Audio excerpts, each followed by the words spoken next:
and I told myself, I'm going to go work for a big market. New York, LA, Dallas, Philadelphia, Houston, the top 10 markets. I'm looking at all of them. Yeah. And so I went in to All Access, which is a radio website, and there was a job description for Dallas. I'm like, oh, that's top 10. Perfect. What is it? Morning show producer, Kidd Kraddick Morning Show. Or Kidd Kraddick in the morning. I had no idea who Kidd Kraddick was. Yeah. Zero. And I go up to Sacramento, I audition, it goes well, and I just couldn't stop thinking about Dallas. And I couldn't focus out there. I had an awful audition in Sacramento, and so I come back home, and that whole week I just can't sleep.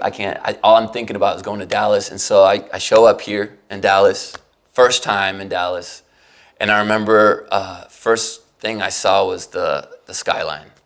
Yeah. And I remember just falling in love. I wanted a city with a cool skyline, because San Diego has a cool one. Definitely. Sacramento, sorry, bro, you don't have one. And so I remember feeling that in Sacramento. I just didn't feel like that was home. And I remember feeling that here. Yeah. And I was like, oh, I can mess with Dallas. This is cool. I mean, it's kind of spread and flat. There's no mountains, but I like the skyline. Yeah. And I like it a lot. And we went out to some sushi restaurant, and I sat down with Steve Scott. He's the one that was watching me. Yep. And Kidd walks in with a Mexican dude. Yep. It's odd. And he goes, that was my friend, Eddie, or something. And he goes, and I was like, hey, what's up, man? And he starts speaking to me in Spanish. And I'm like, ¿cómo estás? Estoy bien. And we're just having a conversation in Spanish, and Kidd's just sitting there. And he, once we stopped talking, he goes, I'm going to be honest with you, I didn't really believe you were Mexican. Come on. I swear. Come on. Like, Kidd was he was just checking it. He was checking me. He goes, there's a lot of people that have been trying because they heard I want a Hispanic person, and they look it, but they're not it. Yeah. And he goes, where are you from? And I said, I'm from Mexico City. He goes, you're really Mexican? And I said, yeah, here's my driver's license, bro. Like, my name's not just Jose. Like, my radio name's 50 peso because I'm Mexican. Show him my driver's license. He's laughing. He's like, I'm sorry. I just want to make sure that you're real, man. I want, the one thing I cannot stand are fake people. Yeah. And I was like, well, funny you say that because I'm the same way. And he goes, cool, man. Well, we're gonna do just fine. Went in, auditioned with them. Knocked it out of the park? I didn't feel like I knocked it out of the park, if I'm honest with you. I didn't walk away completely confident that I got the job. Yeah. I remember feeling good, but not confident. Yeah. And I went back to San Diego, and Jimmy, first thing, I go back to work, calls me in his office, and he goes, how'd it go? And I was like, it was good. Was he nice? He's asking me, like, fangirling. I'm like, yeah, and like all these people want to know about Kidd Kraddick. I'm like, yeah, he was a really cool dude, kind of small, like just a dude. Yep. Cool. Did you get the job? I haven't heard back. And that became the bit for about the next month. Every day I'd show up. Hey, did you hear from Kidd Kraddick? Did you hear from Kidd Kraddick? No. Did you hear from Kidd Kraddick? No.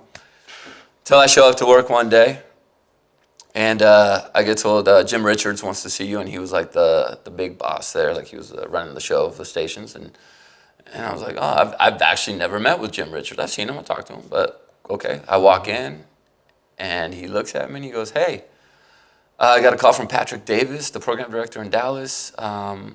He said they want to fax over a contract for the Kidd Kraddick in the morning show. And I said, I'm like, wait, I got the job? And he goes, yeah, they wanted to go through me, of course, and make sure everything was cool and give me first dibs. And he goes, is there anything I can do to keep you here? Because now, like, obviously, now I have equity. Leverage, now I have leverage. And he goes, is there anything I can do to keep you here in our family? And I was like, well, it's not you. I just don't think Jimmy likes me. I don't think he wants me here. And he goes, he doesn't? I said, I don't. He told me I was not going to make it, and I was only going to be a weekend jock. And honestly, Jim, the only reason I did this and went looking for this is because he said that. And I wanted to prove him wrong. And I did. Boom. And I said, and unless you can pay me as much, and the contract came in, and I was like, I'll stay if you pay me that much, and you can promise me the first opening. The first opening on Channel 933, whether it's nights, afternoon, whatever it is, but I want that in writing, and I want to make that much money. Yep. And he goes, okay, let me talk to Jimmy. And he pulls Jimmy into the office, and he tells him what I said, and Jimmy goes, no, I don't see it. I don't see him succeeding on our station. Yeah. And I'm sitting there going, did you not hear the cheers? Do you not see my social media following? Yep. Do you not see that people show up just to say what's up after my show and like shake hands? Yep. Like you don't see that. Yep.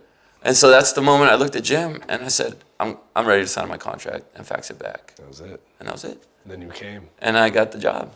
Dude, so there's so much. That was the longest story ever, wasn't it? No, dude. Thank you, Jimmy, on behalf of the entire Chavez family and myself as my friend here. And here's the thing, man. There's a couple different. I think we need to sit down again for another chunk because now we've got the table set. And really, I want to know because again, your relationship with Kidd, what catapulted you.